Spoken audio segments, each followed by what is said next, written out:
Hi, I'm Stephanie, and I'm excited to present to you the theory and the backgrounds, the scientific viewpoint of the MSA training. Let's get started. So, just a little bit about myself.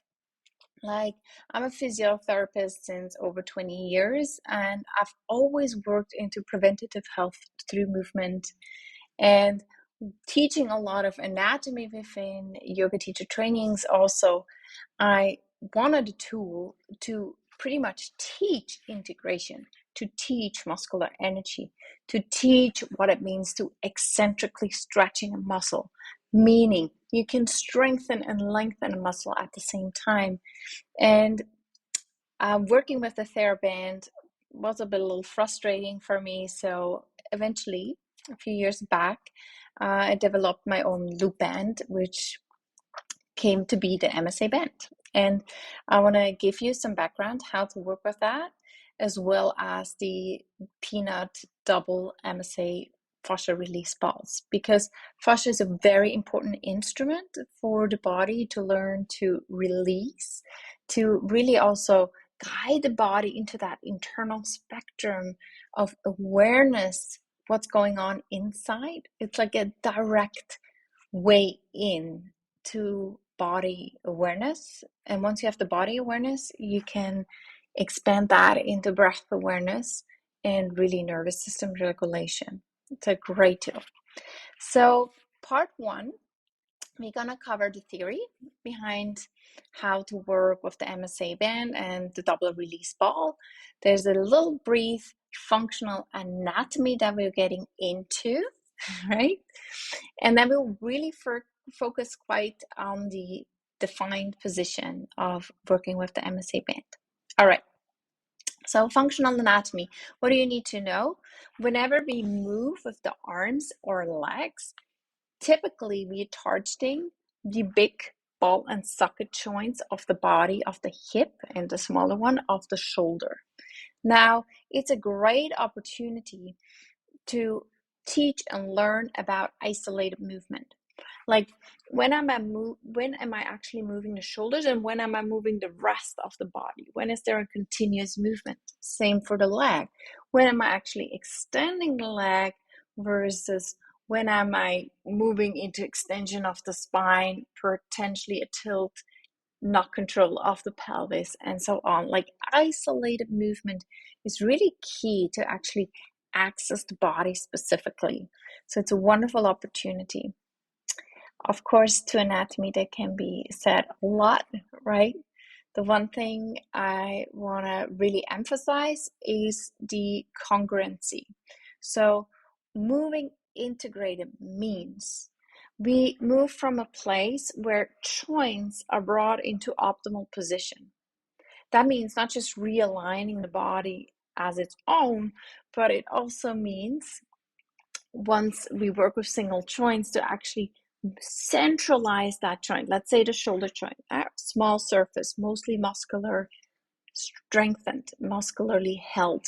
Yeah, we want to make sure we create the most optimal congruency when we move and maintain that as we continue to move into its all full range of motion. So the principle we work with the resistance band is assistance and resistance. Assistance means sometimes the strap simply serves you to extend your arm, right? Or to feel something like having the band around your diaphragm to, have an assist about your breath movement. Resistance movement means you actually use it to resist whichever movement you do, to recruit more optimally, to centralize the joints more optimally, to get more of the resistance stretching component. But there's more to read, and the text is also in German, so go nuts. I'll just guide you through this first handout to not have you stand alone. And the theory behind length and strength, really, we have so many ways to stretch the body. And we never just affect the actual physiological system, we also affect the way we feel about mobility. That's an interesting one. Like we affect the proprioception of it, we affect how we sense the body, how the structures glide within each other.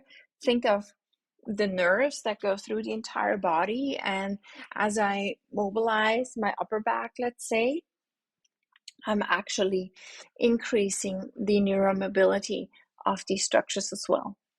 So we differentiate between ballistic stretching, dynamic stretching, get some idea for that, static, passive, static, active, the PNF, proprioceptive neuromuscular facilitation. And then, and this one I want to again highlight, the resistance stretching, meaning it's a slow eccentric movement against resistance, and it's the most effective way of gaining mobility. Using your muscles while you're stretching, you're strengthening and lengthening at the same time. That's all you need to know. The one thing we never want to miss, is the breath body.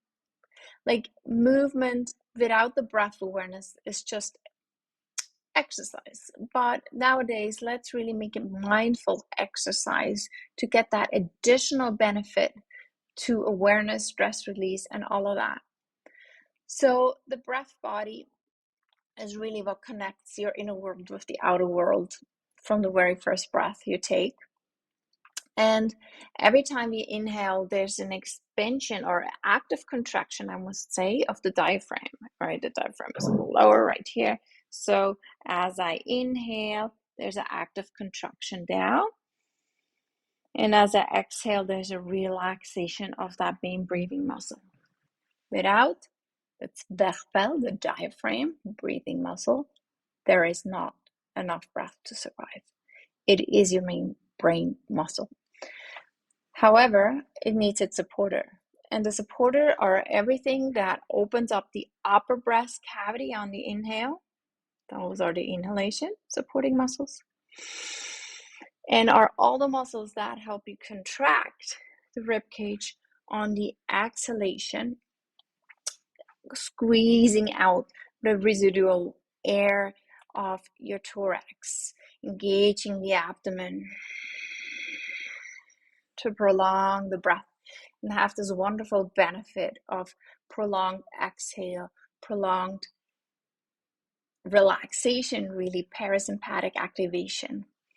The parasympathicus is your counterpart to the sympathicus, and through the breath we can majorly influence that branch of your autonomic nervous system and all the branches of the biggest nerve that it's connected to. All right, breath and motion, that's the third bigger challenge. Like, when do we actually inhale? When do we exhale? In general, you want to exhale when you need more force, to stabilize your core center. Like, let's say I'm supine and I push my right leg forward. The moment I get a leverage on my low back, I want to be exhaling to centralize the core muscle. It's a major stabilizer to use your exhale to center your body. However, there's exceptions. Sometimes it makes sense to turn it around. I used the example in the video of the forward push where we actually inhale on the resistance, so that when we exhale, when we move into the part that can easily overarch the low back, we actually can sit the lower spine more precisely. It's definitely worthwhile thinking about it when you inhale, when you exhale, and you won't get around it. Even in heavy weight lifting, like, you must work with the breath, and you use the breath to stabilize your core, as it's literally, if your cylinder off, let's use that, that's your core. It's the top of your cylinder, your diaphragm, whereas the bottom is your pelvic floor. And then you got the front, the abdominal muscles, 3 layers. I want to get the stabilizer active, which is the lowest layer, the transverse abdominis. And from the back, you have all the back muscles. And there we want to have the erector spinae, or really the multifidi muscles, the small little muscles that erect your spine, but they're really deep, very subtle. We want them to be active to just, regulate the pressure that is being put on your cylinder of your core. All right, we're going to move on to neuromobility. I already mentioned that in terms of stretching, and it's really, I feel, to be underestimated how much we gain that ability to stay fluid and mobile, not just within a single muscle structure, but within a whole muscle complex, where it's really not the actual muscle, but the gliding of your peripheral nervous system in your structure.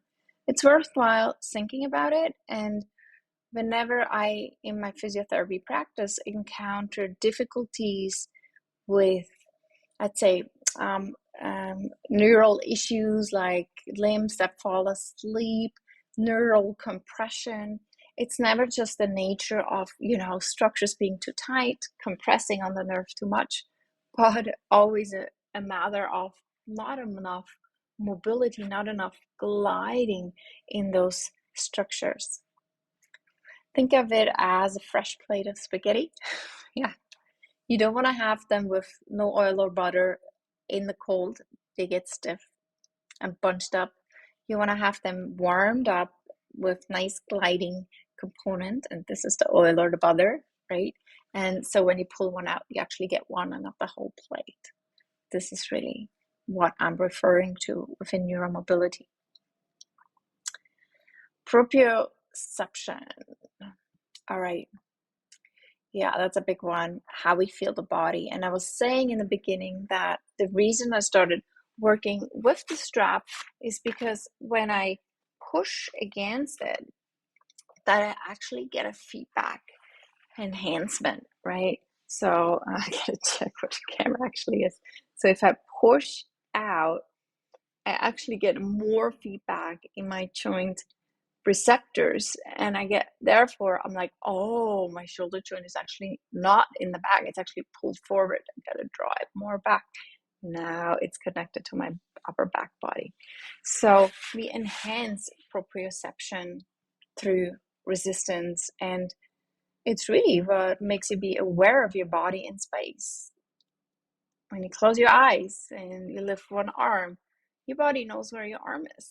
And this is only because it has feedback through the joints telling you, oh, that's familiar. I felt that one before, right? But if you don't have that feedback, you're all over the place with your body. So, great system to train. Now, the training intensity of like how much do you actually resist and all of that, that's a major discussion. But I want to say that you, generally speaking, you don't want to move in a level of resistance where you get into the compensation. Okay, when you start pushing and it's so much force that you can't manage, that your shoulders pull up, it's too much. So that's when you actually take, more loops into your hands, so you have more space to move, lighter resistance. There is some, from training physiology, in general, some ideas, but there's also a lot of things changing all the time around that science in, eccentric load and all of that.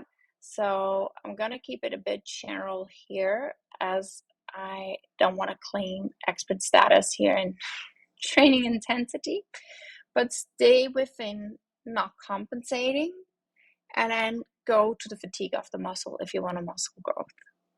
If you want change, you gotta go outside the comfort zone. Let's keep that simple. A brief word about fascia. Fascia, our connective tissue. Like when we work with muscle, we work with fascia and vice versa. Like they cannot be separated, the two layers, okay?